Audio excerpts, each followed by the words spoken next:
Welcome to Street Power. Street Power is my podcast based on my philosophy that the streets are the most powerful element of society. And on Street Power, me and my illustrious guests, we will delve into the street world of Baltimore City from the top to the bottom. Nothing will be off limits. Hustling, beefing, jail, prison, love, loyalty, the code, everything. Things that you didn't hear or see on the wire. You might not agree with me now, but after you hear what I have to say and my guests have to say, I think you will agree with us.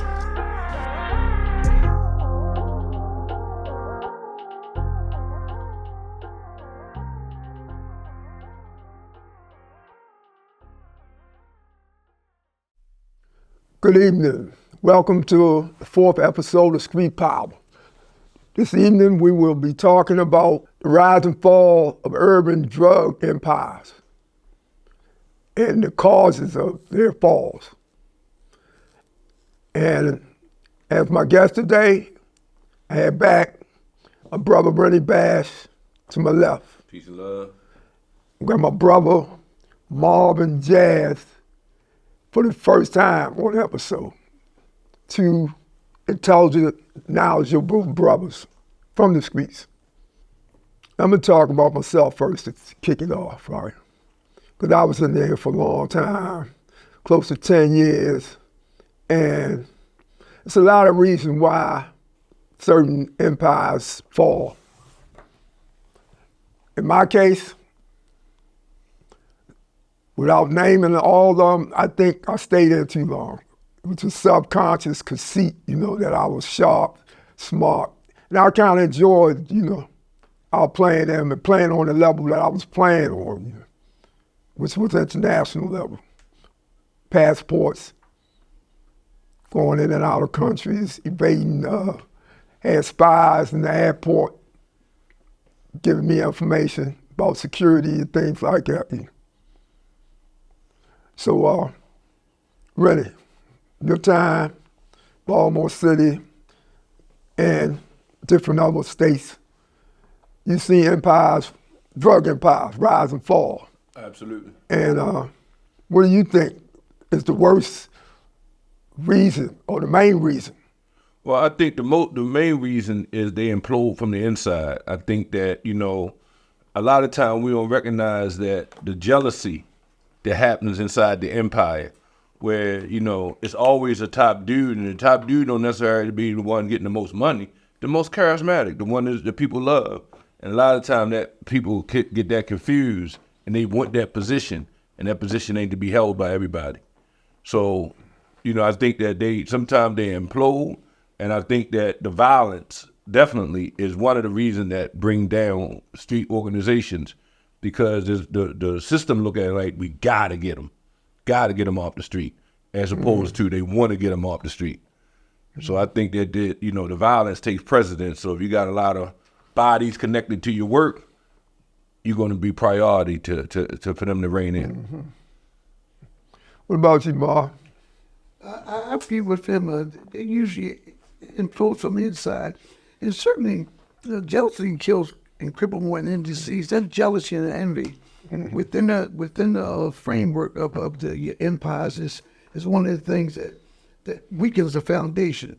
Mm-hmm. There also is when you look at the era that we was in, I'm 60s, 70s, 70s and 80s, it was a different spirit out there at that particular time. It was a more unity, it was less envy and jealous from the beginning. But as the 80s, when 85, 86, 87, the money was extremely good, I think that telegraphing a message to the FBI, look at me, I got a Mercedes. Look at me, I have a Bentley. Look at me. So now you put your own bullseye on your neck, on the back. And so wherever you go with that bullseye, the investigation started being born at that particular time. I think it's many dynamics that do it. For me, I was on the outside mostly selling all of them jewelry. And I was able, I had you knew a whole lot of drug kingpins and drug. Oh, absolutely. Large scale drug dealers. They was your customers. The jewel deep to all the major drug dealers. So they were really focusing on who I was contacted with because they were people that had the money at the particular time. But on the outside looking in, I saw those people just putting the diamonds on a Rolex watch and putting this in it. It's like you don't put hubcaps on a Rolls Royce, but it just had those people attention. You had a lot of attention, So if you're out there breaking the law, you don't want too much attention on you. I think the way they present themselves was extremely difficult for you not to be arrested. This is what I see. You know, this is one of the points that I see. Well, I know during my time, I had nice cars. Oh, yeah, you did. Clothes. And I had some jewelry that's more low profile. I wasn't really big on the big stuff and all that where it was conspicuous and all. But I rationalized that the way I'm earning my money, I can get killed, I can go to jail, and I might as well enjoy it. Why put it up? I seen some dudes that just saved all their money, they still went to jail. And when they went to jail, they ain't had no memories, to get them. They ain't really did nothing, And the money got taken away from them. Government seized it, whatever was left, the people, the family kept it, the wife ran off with it, shared it with the new guy. Right. So it's kind of hard to refute that thinking, like, I mean, you put your life on the line, your freedom on the line and get this money and all that. So I think you should enjoy it. That's what's my thinking, But at the same time, in retrospect, I look at it like, that money could have been better invested in, other than just, because I felt like I had some businesses, bell-bottom business, insurance business. We had even local car wash and clothes stores and a bunch of it, and some real estate. And I think like a lot of times I had more money than I knew what to do with it though. So I found myself in the malls. When I had everything, I would be with the family or the in-laws, Long Island or somewhere, in the malls, it's like spending it like Santa Claus, Just point. You want something, just point. So it's really, attractive way, we wasn't really grounded in, we wasn't really grounded in investing in the community. I was reading some books and all that, but ran out of time, Then I didn't trust the system that much. I didn't really trust the system to invest my money in. I did invest some money, a little money in it for my sons, mutual funds and some stocks, and still got some residual right now from the. But I took a lot out too because I was like, hold on, I can outpace their profits by 100, and then I'll put it back in. But I never really got a chance to put it back in. So. I think, like you said, I think what we're saying, it boils down to arrogantness and ignorance. You know what I'm saying? And it's like we some sharp, intelligent people in the community, but when we put ourselves in this game, this financial game that we have no training, no understanding of, it kind of like, we see our shortcomings. And like Rudy said, and out of my examples, he probably was the most successful street person that I knew at the time. You know what I'm saying? So, but for me, it was like watching other people, paying attention to other things that was happening around me and watching how other people was moving and what was happening with them. So I was in a unique situation because it was like I come up behind a lot of older, smarter people, and I listened, just paying attention and listening and not making the same mistakes. It is true. Money can be so intoxicating. I read something years ago. It says the best things in the hands of a fool make tremendous destruction, but out from the worst to wise of harm means too good. And oftentimes when you have money, you have all the trimmers that come with the money, the pretty girls, and all that's intoxicating. You're not using heroin and coke, but you're intoxicating because it's hard to be humble when you got $200,000-300,000 tucked beneath the bed. I mean, that's not a lot of money on Wall Street, but coming out of the projects, that's a nice little piece of money. You go down Bernard Hills, you go here, you go there, and people say, we just come on to Bernard Hills, spend 15, 20, and then by the time the people here, it's 50,000. Right. The street always amplify everything. Let me tell you something about Bernard Hill. All them years I was going down there, unbeknown to me, DEA headquarters, right across the street. They could look out the window and see who was going in there. Y'all found out. But I knew that they come in there. They didn't buy nothing, but I knew they came because I had seen them in there before. I be in there and I see them. I know I'm looking at what they got on and all. I know they like out of place. You ain't spending no $3,000 on those suits and nothing like that, right? But the only one I did see that used to come down there, he was a police commissioner of Baltimore City, Bishop Robinson at that time. I used to run into him in Bernard Hill. And knew who he was. I used to see him driving down the street in little Marvin Williams Maserati, And I see him peeping at my bidder, Absolutely. And I was like, yeah, you can look at it all you want, you ain't gonna get this. Right. Yeah, you ain't getting this, man, And he was from South Africa. That's where he was originally from. He was from South Africa. That's from Bishop Bernard Rock? Hill. No, Bernard Hill was from South Africa. Oh yeah, Bernard Hill, yeah, he was. He really did. South Africans too.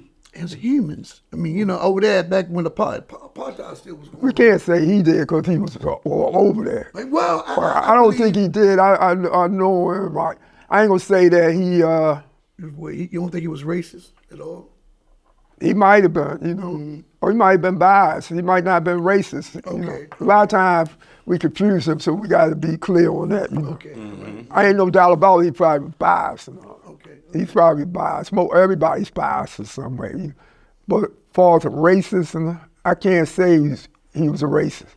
Just because he's a South African and they racist over there. But I know his prices was racist. It was. And you know what? He testified at Peanut King's trial and a few other major trials. Yeah, he did. With no problem. I mean, he didn't come to my trial, but Right.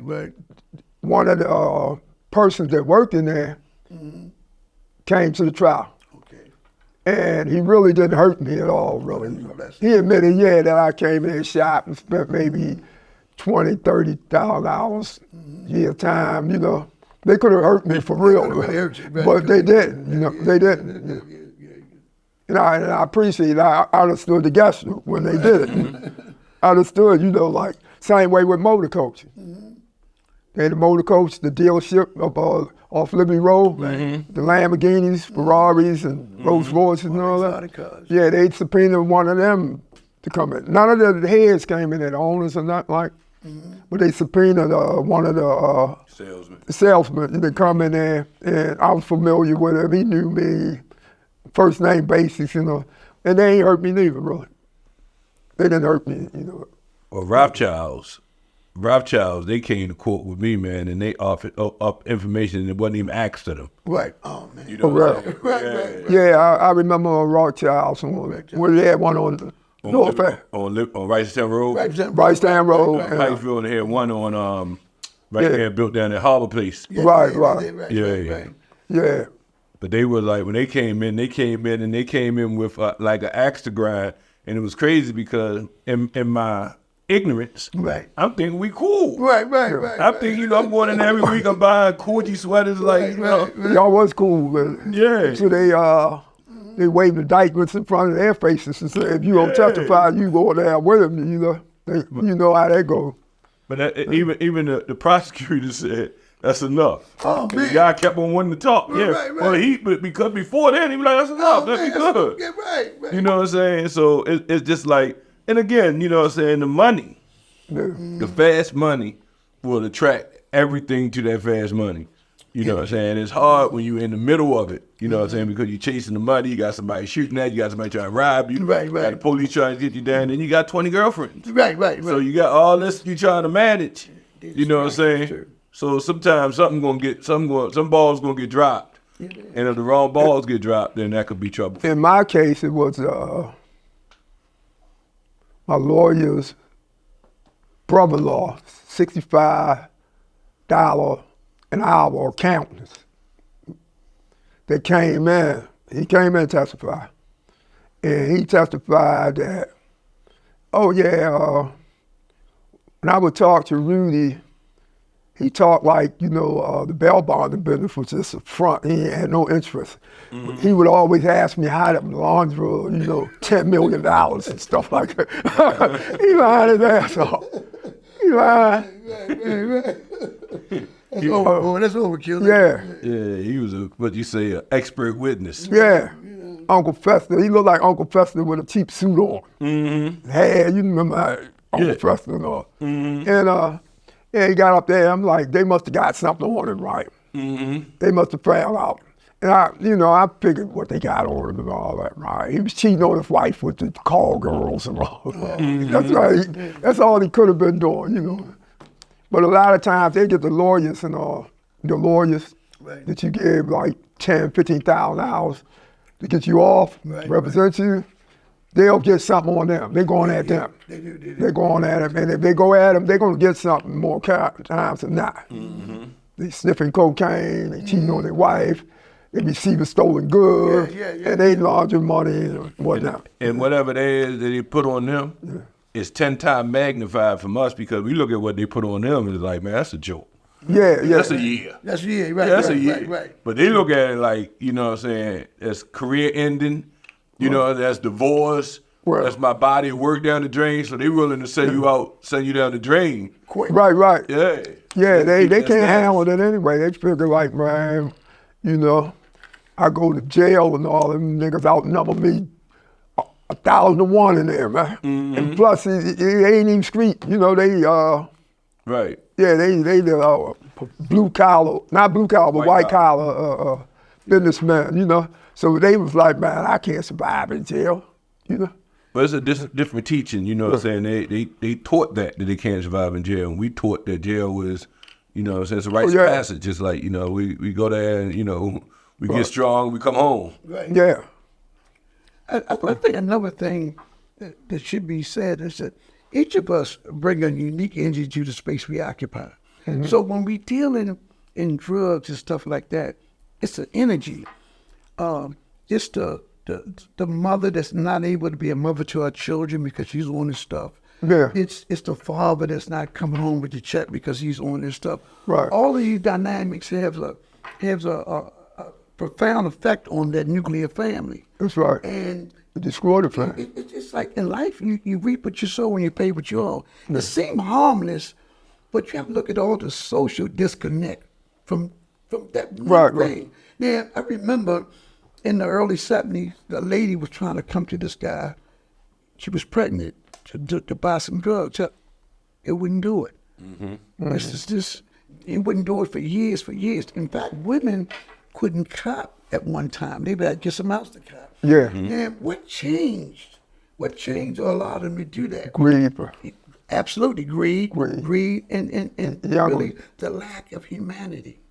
It's really when you start losing humanity for money, my dad used to always say, if you let somebody buy your friendship, they'll sell it. And I thought about what he said, can't nobody buy my friendship. But once you start compromising your integrity and your humanity, it can easily be compromised on many levels, especially when money comes on. Sure. Money is a very, very powerful tool if you let it be powerful. Right. Man, might be hard the first time. Oh man, the first time. But after that, there's no question about it. It's so the reason why I address energy is because oftentimes we don't look at the effect of what we do. Consequences. Man, we older, we wiser, man. And when you look at wisdom is the application of knowledge. Yeah. Then we can actually apply wisdom because, damn, did I cause that? I was talking to my friend on the top of this club, and he was going through some stuff. He said, well, how many babies do you think was aborted as a result of people coming to that club? How many men left their wives for the pretty young thing at the club? In other words, there's a residual effect. There's an effect that takes place, and just like when it's drugs, you know. And in the projects, my buddies, I used to see them pay rent to stand up. That was a good thing.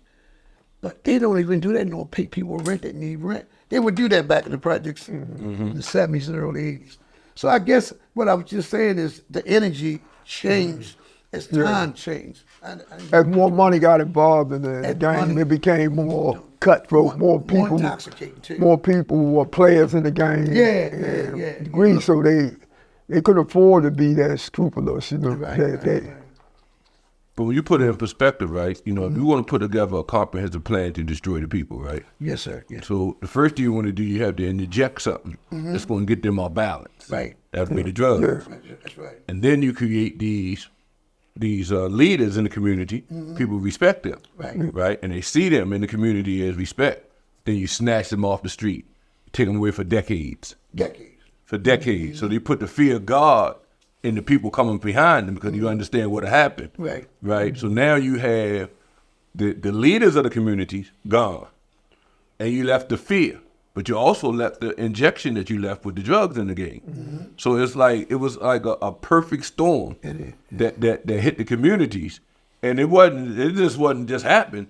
And these folks sit back and they take years and decades and information, and they study to figure out how they can throw us off and make and change that, because us being down is a balance.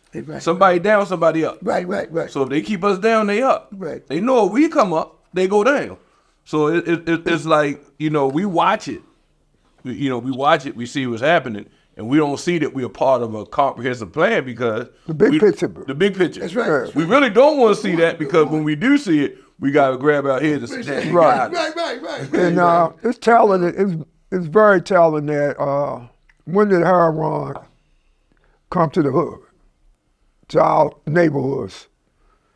Around the 60s. Was it early 60s or mid 60s when it really made a presence? It didn't have no presence. It might have been there, it was, you know, it wasn't widespread or anything like. And why 60s, you know? Because it was a time of black liberation. And black consciousness. Yeah, black power, black pride, love and everything. And the Vietnam War. The Vietnam War. And that was a major, what you call a growth country over in that area. Not maybe Vietnam itself, but over in that area. What was it? It was like, what was it? The try something. Yeah, the peninsula.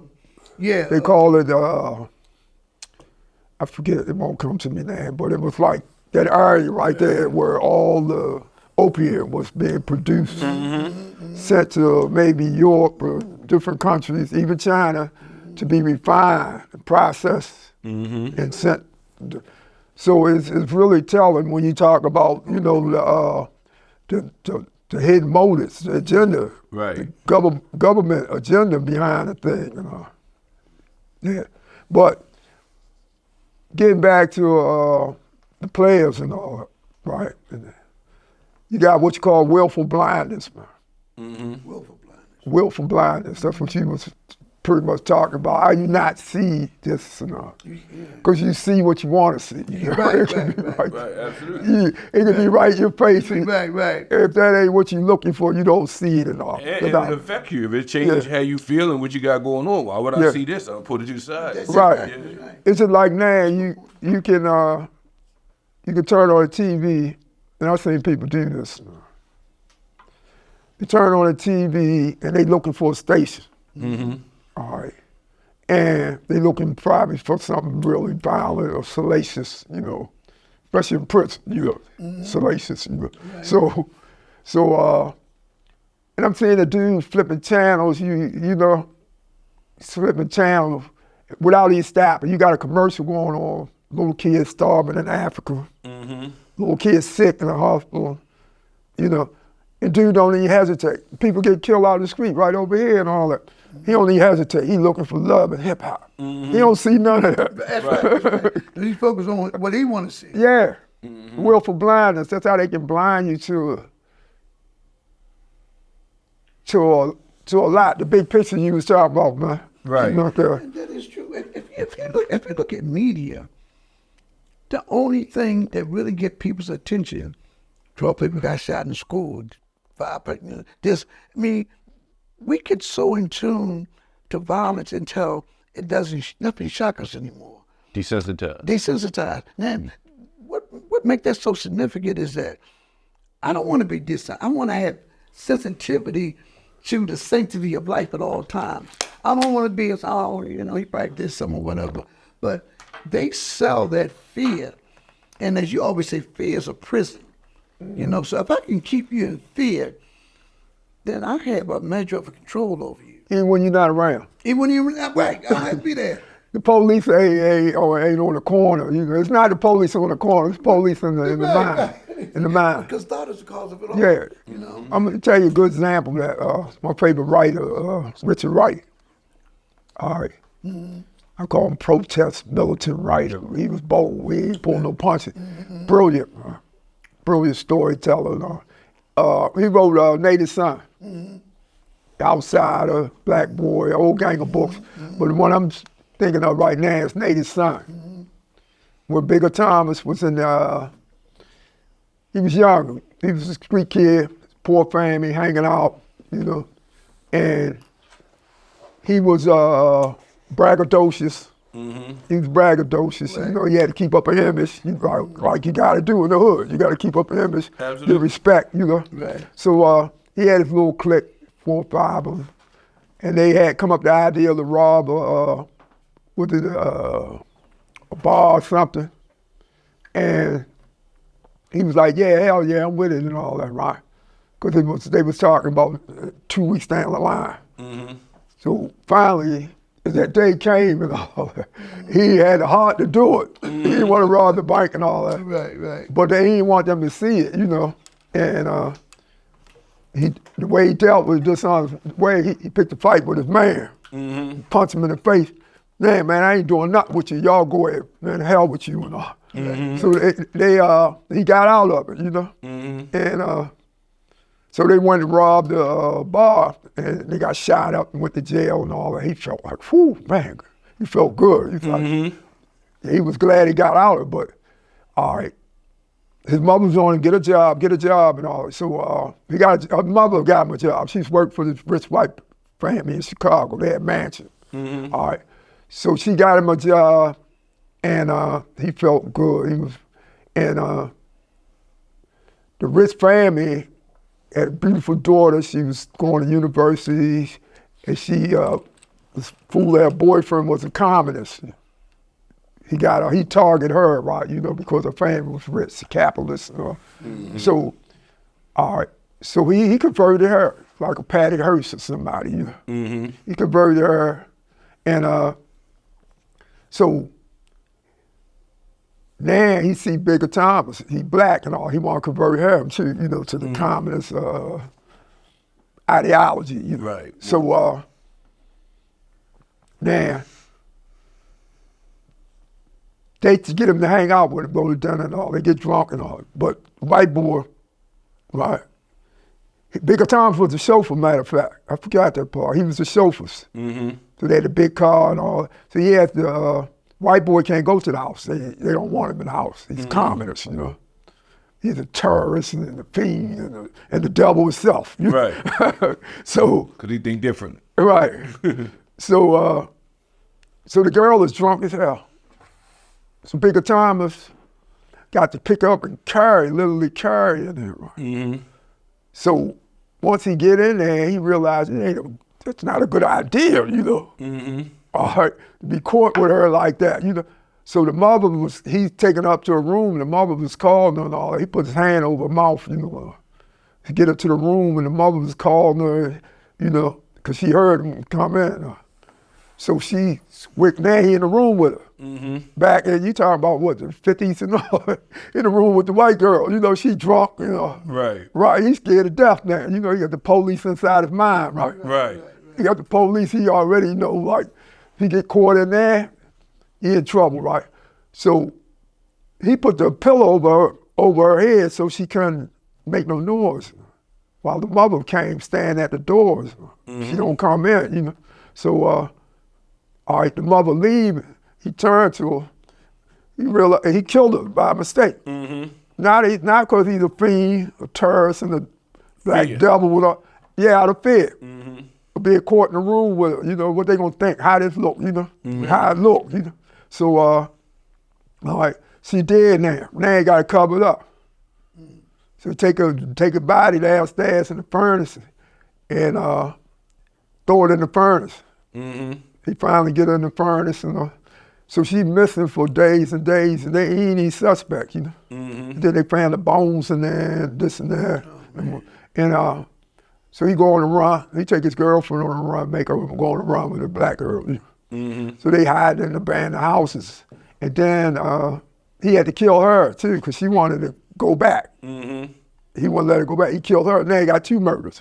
Right. And they finally catch him, you know. So it's a good book, and I tell dudes, you know, when they read the book, they be like, man, he's a dumbass motherfucker. Bigger time, he's stupid as hell. And I'm looking at them like, you know, all this dumb, you can see that he's stupid, but you can't see the mistakes you made and all that, right? Exactly. Bigger times was scared out of fear, you know? And I'm saying the same fear, that's what fear make you do, and ignorance. And ignorance, you know, and youthfulness, you know? And they couldn't see it though.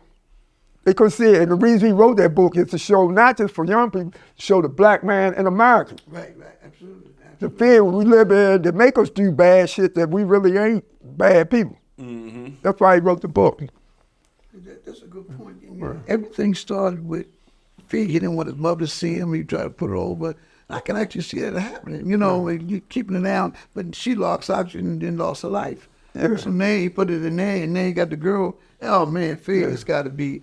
But the bigger picture of that is, right, even though it's what happened with the girl, right, it's the bigger picture of the fear. Right, the fear. The girl, the fear that happened to her, that was occasional fear. Right, that happened on occasion. That's what the fear happened. But it always had in the fear, because like you said, if guys that got jammed up, they got shot up, you know, they went to prison. So it's always, and it's the same thing happening in the community. It's like compounded. That fear is still there. Yeah. That fear is still there, you know. The fear is still there, the shock, the traumatizing. Right. You know what I'm saying? All that's still there. And then you have to, in the community, you have to walk around with all this in your mind. Right. You have to walk around with a front. Right. And say, you know what I mean? Right. That's a good point. Yeah, I got it all together. Right. To get respect. To get respect. The fear, lost respect, the fear of Renny getting all the girls, and, you know, driving the nice cars and stuff like that, you know, and I might not get none. Right. So they might drive me to the game. That's right. You know, so a lot of times fear operates in ways that you won't even see it, and you won't even admit to it. You got to really... Fear can have you. The fear of losing your girl because you got a Mercedes. That's powerful. I feel you tell for that reason. That's why the police go at your girl. Compress her when they can. Yeah. Because when I was in prison, 70 to 80% of the guys was in there as a result of them not being able to rise to the level what their girl wanted them to be. You know what I mean? Because now she can pan. Said, damn, I was at the world. The British girl got a big old diamond ring and this, that, and the other. Then she don't have it, and you can't produce it because you're working elsewhere, whatever the case might be. So maybe I might try to sell something. Yeah. Not really a drug deal, but I'm going to try because it looks like it's not that hard. Yeah. But when you think about it, he made a great point. After all the trauma we go through, we try to walk around like everything good. And it's not good. But you have to, though, because I'm saying there's somebody who watching you, right? Right. And they think that you ain't study. Right. You know what I mean? And you involved in things that you involved in and you ain't study. Right. You know what I'm saying? That I got a choice to make. Right. I'll let you keep going. Right. Or do I go ahead and clip your wings so I can keep going? You know what I'm saying? That's true. Right. That's why having clarity of thought is one of the most powerful tools that the Creator gave us. Pam, the ability to clear. You know, Socrates said that the unexamined life is a life not worth living. I read that 40 years ago, and I didn't realize it then, but I realized that unless you do self-examination all of the time, you can easily become somebody else because there's so much influence around us. You have to really know thyself and our Creator.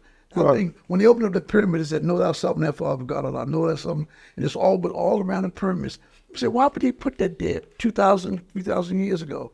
Because when you know yourself, can't nobody really manipulate you. If you truly know yourself. Truly know yourself on the deepest level, on spiritual level. Yeah, on spiritual level. Yeah, It's gotta be spiritual. that's the highest self-knowledge. Right, self-knowledge, man. You know, you know, I read this too. It says, the one of good could be evil. I was like, how the hell was that possible? Well, my buddy got shot years ago on Portland Avenue. We picked him up and put him in my Volkswagen. Yeah. And by us picking him up, the bullet moved and killed him. I had to live with that at 17, but I wanted to do good. I was 17, but I didn't have information that most people that get shot or stabbed, they put them on a straight board so that they don't move. I didn't know that was just good. But it ended up being something else. The same way if somebody have a heart attack or stroke, right? They teach you like to let them lay there. Don't try to pick them up. Don't try to lift them up. You panic and try to lift them up, and you kill them because they already got a shortness of breath anyway. You know, so they use that up. Use all of that trying to stand up. You know, you try to stand up. But we're gonna get back to our original subject about the downfalls, the causes of the rise and fall of different. Because this could be snitching, it can be jealous, it can be external. I mean, it's a lot of ways you can do it. Like I said, in my case, I think I overplayed my hand. I stayed in too long. I had enough, but I was like, it was like a chess game, man. So when is enough? How much is enough? How much is the walk away? The walk away. I guess that's different for everybody, you know. Hey, that's my point I was making. Yeah. It really is. And it's crazy because selling jewelry, I could go to hotels and make $40,000 to $70,000 a day. That's what I'm again, that's a lot of money in the 80s, you know. Yeah, a lot of money now. Yeah, it really is because they were gambling. For individuals. Yeah, I was like, well, I got to trade jewelry. But what happened is that I started thinking that I had license to do what I was, and I didn't. I became a target for the people, you know, so, you know, really good. He was coming to my house years ago. Yeah, I know. Rudy come around. I said, that's my man. He's home, man, Rudy. You know what I mean? You know, Rudy, he's a serial killer. I said, man, that's my man. you know, man. You know how they would say, but they just. So you used to shoot cornflakes and Apple Jacks. That's a serial killer. That's right. Yeah, serial. Yeah. The streets just elevate you. You know, the streets elevate you. Something. You had the good stuff though, man. Marvin had the good stuff though. Yeah. I tried to have. I got that. He had a $10,000 bill one time. And at that time, I was like, I gotta get that. You know, even though you can't take it to the bank or nothing like that, you can, but you gotta use your Social Security numbers and all that type of stuff. And then they're gonna try to trace it, you know, and they gonna hold it. They still ain't gonna give you your money and shit. But I seen it and I was like, I gotta have that. I was on, you know, one of a kind thing. He had the Napoleon pocket watch. He had an antique bracelet with several hand-bone chains with the top on there. You can open it up. But you say you had to have that. You had to have it. You need stuff. Real unique. And that's mental. That's mental because I'm saying when you say you have to have that, right? This is why we talking about why empires fall. See? Right. It's all connected. Yeah. Because it's a mental disconnect because it's like you don't have it now. You living, you healthy. And now you've seen it, now I gotta have it. I can't even think about nothing else but that no more. It makes sense, you know, when you want it. Yeah, it makes sense. It is crazy because hindsight don't make no sense. Oh, right, yeah. What it said, the record says that good things cease to be good, and our over enjoyment in them. What nature meant pure sweet becomes source of the bitterness. This is why we have to draw a circle around our passions, that we keep them in the bounds of moderation. You know, you really just won't really have one main girl. But other girls used to like you 5 miles. We would be together. But you pretty much stayed with one. Yeah, I did. When I found the right one. That was good. I think that was Right, it was, now I'm concentrating on getting money and all. I had to spread myself thin with all these different women and all. Yeah, but he said it right. He said he had to have that. You know, I had Paddock Police and restaurant constantly, but most black brothers didn't know what it was. Yeah. So we had to go to Louis and stuff like that. Rolex watches was like paperweights back in the 70s and 80s. I learned about Rolex watches on the undersea world of Jacques Cousteau. I used to look at stuff like that. And when he got out of the water, he had a Rolex. So I said, Dad, what's that, man? And I found out what it was. It was a diver's watch, and it held its value. So I started going after things that I thought could hold in value and would elevate, you know. But I think all that was part of the fall, you know. The better you had a Ferrari or something. You said, well, what made you get those exotic cars? Was it ego or? It's subconscious ego. Right. An opportunity. An opportunity. I want you go tripping. You wouldn't know what you would, but you could afford it though. Right. You pushing, you just like, Right. now I just started to enjoy nice things, and I'm thinking like, you know, did 11 years. This young man went in when I was 17, come home, like almost 28, you know. And while I was in, that's when I got exposed to the world. Like, Okay, right. I didn't even know too much when, you know, about the Rolexes and things. I actually thought that if you was born in a certain condition, you would remain in that the rest of your life. Statistics say that. It does. Yeah. And I just thought that's how it was, right? So I didn't see no room, you know, up until I was like 17 or something like that, to even set goals or anything like that. So, but I started reading a lot of autobiographies and biographies about people that started, you know, humble and became great. And man, that was like discovering fire. You know, I was like, well, you can do that. You can do that. Oh yeah, I'm gonna learn everything I can. You know, I'm gonna learn everything I can and transform myself, reinvent myself. You know, because I was like, and I did actually. It came to reality because I was wearing $3,000 suits, the Rolex with the diamonds, passports, and going mansions and all that. You know, yeah. So People don't. that started with a vision and dreaming, you know. But up until I was like 17, I didn't know you could elevate, you know, your life. Well, it's kind of crazy because it's like, you know, when we think about Baltimore history, right? It's like when we talk about, you know, like for the last 30 years, the last 40 years, we talked about, you know, like Lord Melvin status, Rudy Williams status, Peanut King status. Eddie Jones. You know what I'm saying? Eddie Jones. Yeah, well, that was before my time. These are guys I know, right? That's a little before my time, you know. So, you know, it's like when you coming up and you watching, you know, there's other cats in the street that getting some money, had names, you know what I'm saying? You watching these cats. Big Ed Brother. Yeah, but it's like Stanley Harper. these are these three names here are the names that that's the money you're trying to get to. You know what I'm saying? And then in your mind, you trying to get to where they at with the money. Right. You don't even know where they at with the money. You don't know. Rudy could have had a $10 million. He could have had 800,000. Right. He could have had 50,000. Nobody would. I mean, I wouldn't know because you know what I'm saying. We just chasing illusions. Let me tell you something. I didn't even know. At the time, I didn't even know because I ain't sit around count money. I was living my life, spending and all that. Right, you know? making it. I did it in the early part, you know, but it's time consuming and all that. Right? Even at some point, we had money counters, and it was still time consuming. But I'm saying that we chasing an illusion because we in the game to stay in the game to get enough money to get out. But we trying to get Rudy money, Peanut money, Lord Melvin money. We don't even know what that number is. We don't have a clue.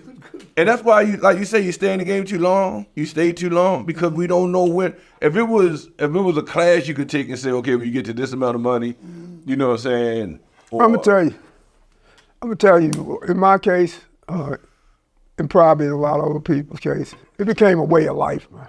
Right.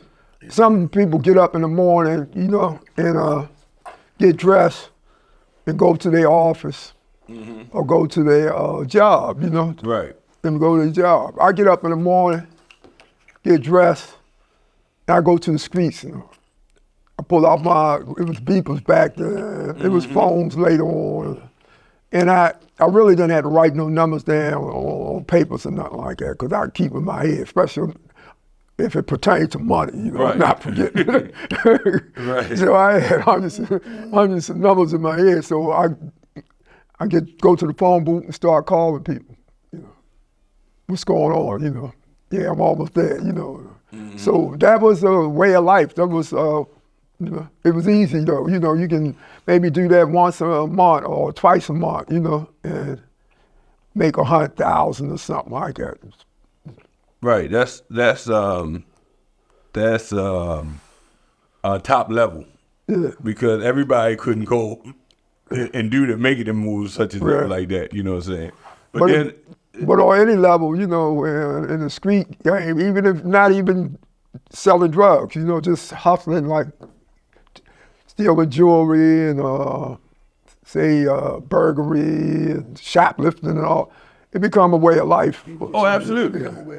Yeah, but I'm just saying that, when you get to a certain level, your way of life becomes point, like you say, twice a month, you go make 100 grand. Yeah. You know what I'm saying? You in the street, you might have to go every day just to make 10 grand. You know what I'm saying, for the month. It depends on the level that you at. Right. You know what I'm saying? But also the level that you at too, you know what I'm saying? If I fall from, a foot off the ground, I should be all right.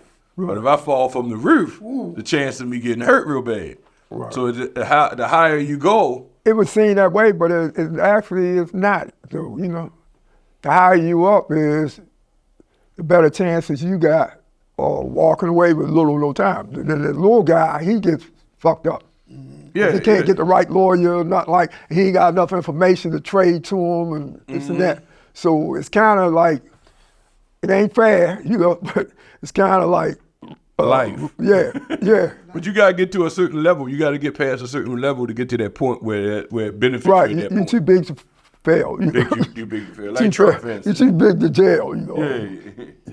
And What do you think technology today, supposed technology, because when they came out with beepers, I thought it was a fascinating technology. So you could beat me, then I go to a phone.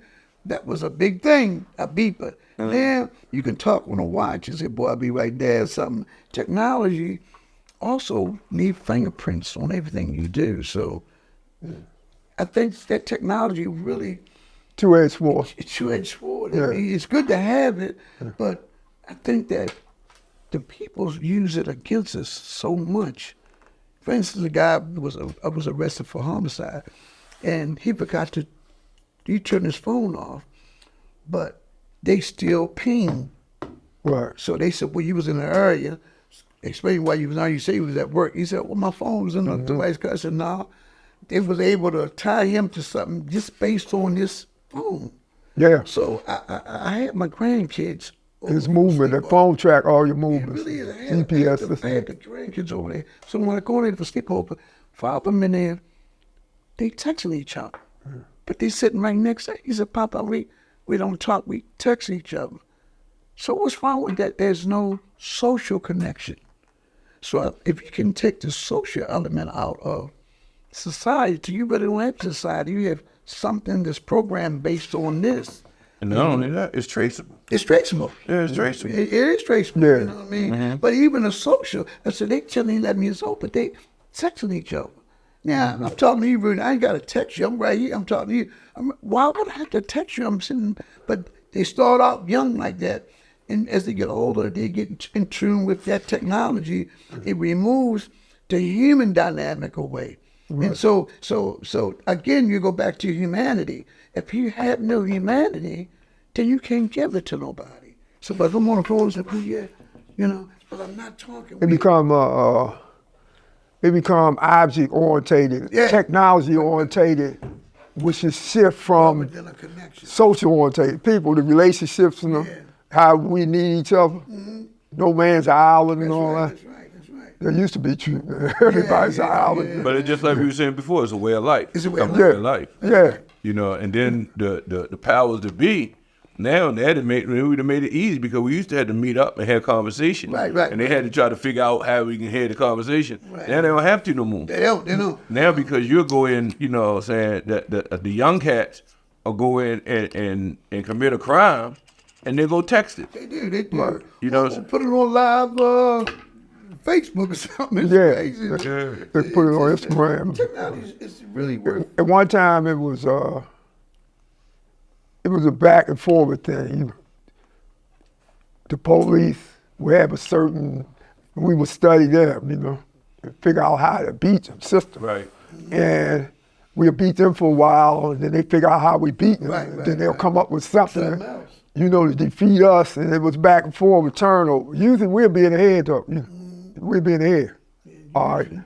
But during the era of technology, widespread electronics and things like that, you know, they jump way ahead of us. Oh, You know, they're ahead. You can't almost do anything. You know, you can't have no career in drugs.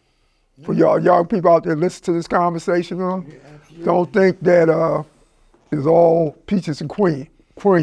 No. The reality of it is right now, you know, it's better to have a job as a plumber, electrician, contractor. You'll make out better over 20 years. Yeah. You know what I'm saying? Yeah, you will. As a working a job. Right.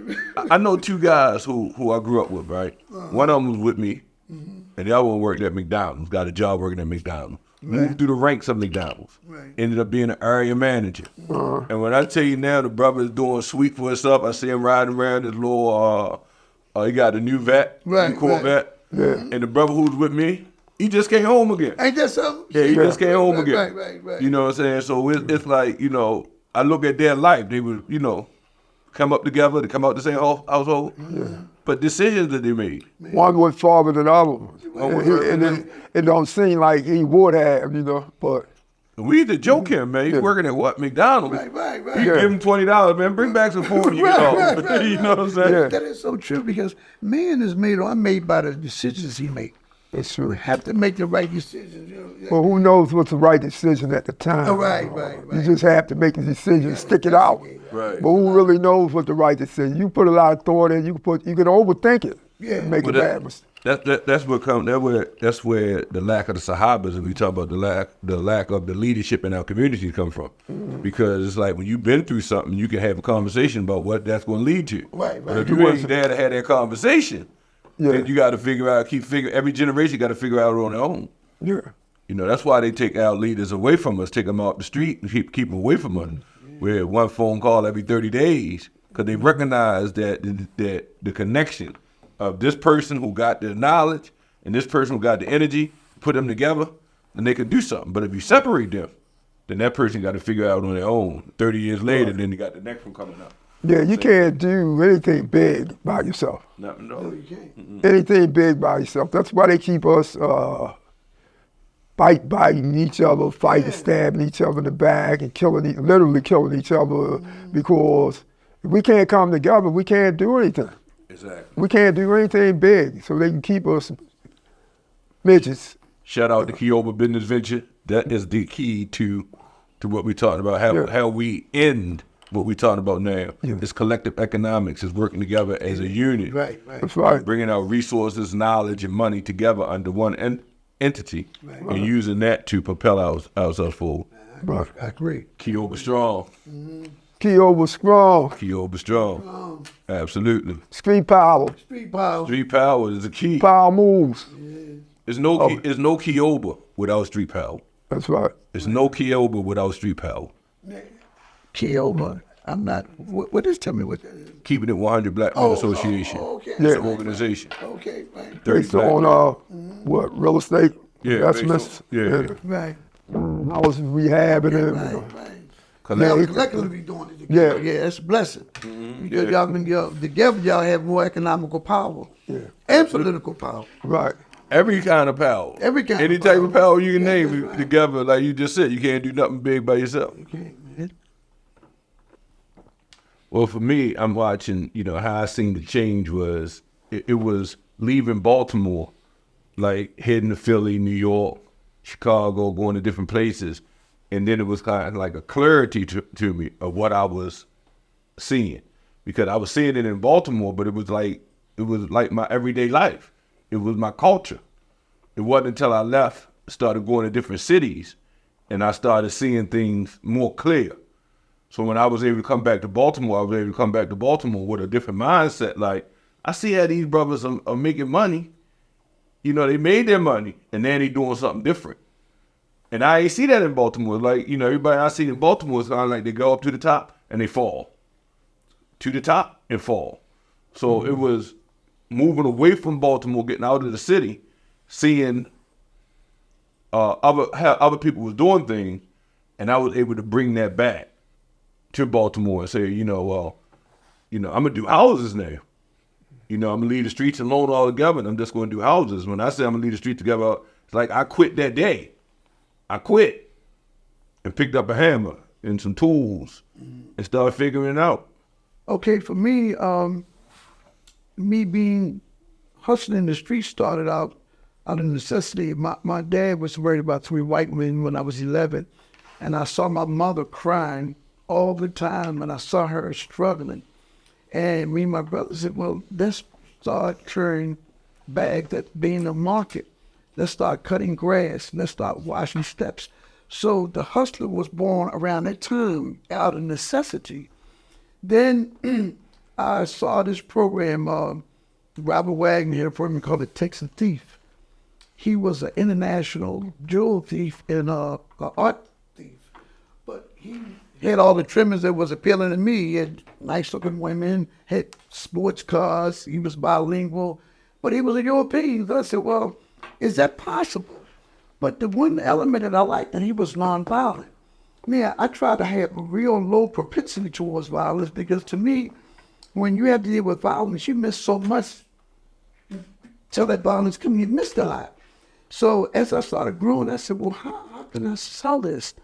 How can I sell this jewelry? But the only people buying it was numbers writers and people in the street.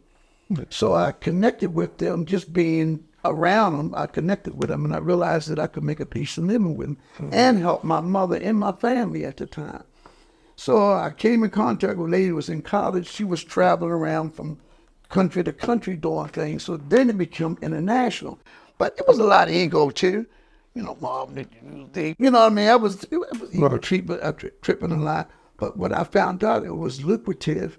And I learned more and more. So when I first got my first conviction, back then they had something called the Youth Act in the federal joint. You could actually go to college. Because it was about rehabilitation. So I took courses to become a gemologist because that's what I was going to work in. But all of it started out of a television show, actually. I saw something, I thought I could do it, and I ended up getting good at it. And I became more the insurance company nightmare rather than society's nightmare. And I was happy with that. But eventually I ended up going to prison and getting a tremendous amount of time. My rap brother get killed in the store, and it changed everything for me. So that's actually how I learned how to be in the street. But I've learned then I'm working. I'm selling herbs and sea moss and stuff like that. And I'm okay with it because now I'm healing society, healing my people a little bit. My son had a company, Meet the Mushroom. He's doing the same thing, but he started first. He said, Dad, why don't you start with the herbs and stuff like that? You're helping people and you help yourself. So I learned from my son the importance of doing what's right. I said, where you learn that from? He said, your mama. And I guess he was listening to some of the things we said, and I'm proud of him. You should have been listening to Yeah, I should have been. I started listening to them. But the point I'm trying to make is that I asked the question, said, are hustlers born or are they created? Obama called himself a hustler one time when he was getting posts online. He said, well, you're a hustler. He said, absolutely. He was not ashamed to say that he was a hustler.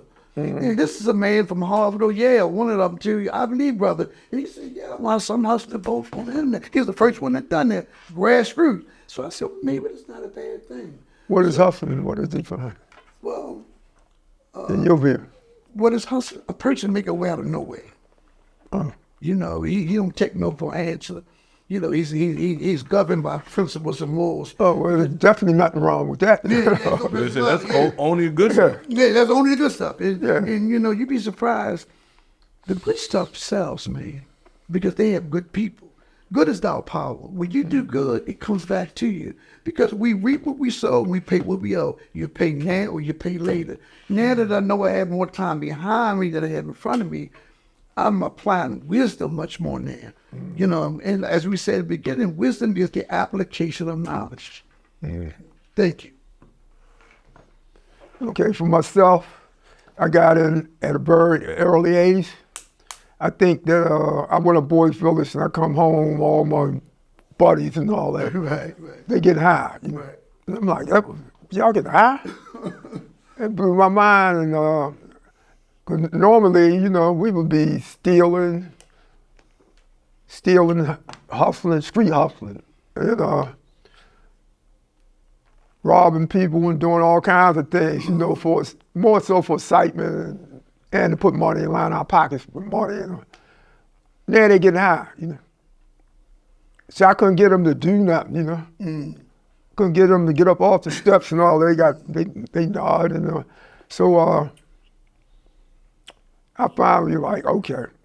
I tried it out a couple times. It wasn't for me. I said, this ain't for me. You know. This only makes sense. You know. So I went from there to the opposite end of it, you know. I seen that you can make money real quick on it. And I heard the stories about going down to South Baltimore, big drug dealer named Liddy Jones, Right. rest in peace, you know. And who I came to know later on than when I grew up, you know. And we used to go down there, $85 bag and all that. And I used to save my money. But my career was like interrupted when I was like 17 because of the dude. I ended up getting a manslaughter charge, you know. And, so they sent me, and I get 5 years for that. Then I ended up getting 10 years. Then I get 3 more years because I'm in there acting crazy. You know? Right. I ain't going for nothing. You know? So I'm trying to fast forward and all. Right. So when I come home, I got a plan. While I was in there, they showing me these young dudes coming in. They got pictures and all that, Mercedes Benz. They had old L's, and they got 5 beautiful girls, you know. I just wanted one of them. They got 5 of them, you know. Fur coats on, jewelry and all that. I'm like, oh yeah, they getting it like that. One young dude, I met him, he was like, yeah. But I helped him out, and then he was like, man, you get out. He left me 10 numbers. This number to my father's, my mother's number. This is the number to the car. This is the numbers and all people's. And he ain't asked none of them. But I got out and I caught up with him, you know, and got in the game. So I ended up in there living the life, fairy tale life. I think I surpassed basically anybody. And then I knew how to spend the money, traveling, passports and all. Dressed in the suits and all that. I wasn't wearing leather suits and none of that, right? And I had some business in them. But it took me to go back to jail. Right. Get life for 30 years and to do 31 on that, to see the light for real. To see the light. To see how I could have did things differently. My goals was all wrong. I mean, they was all right for somebody, but they was long term. No, I ain't had to. I could have quit, you know, and invested that money in 1 year, you know. I had to go 10 years and all that, but I was caught up in the American dream. Caught up in the American dream. I was chasing the American dream, and the only way they let a black man do it because you had all these other gangs going all the way back to the beginning of the country. You see the movie Gang of New York and all that. They took and absorbed these gangs into the fabric of the country society. Right. Because they had the right skin color. We rose too, but we had the wrong skin color, so we had the glass ceiling, economic barrier, you know. So we were stuck out on. We got these millions and stuff like that, but we couldn't do nothing too much with them, you know. Right. And then when we created an empire, Black Wall Street. They burned it down out of jealousy. What? No, they got more than that. They ain't supposed to have more than us. And they burned it down.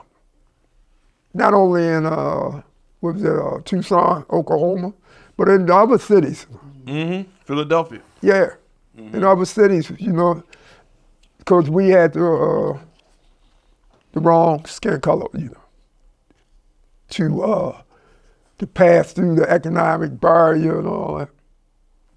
It was racism. I'm not making excuses and all that, but all the rich families and all of them, they started out in crime. Mm-hmm. Absolutely.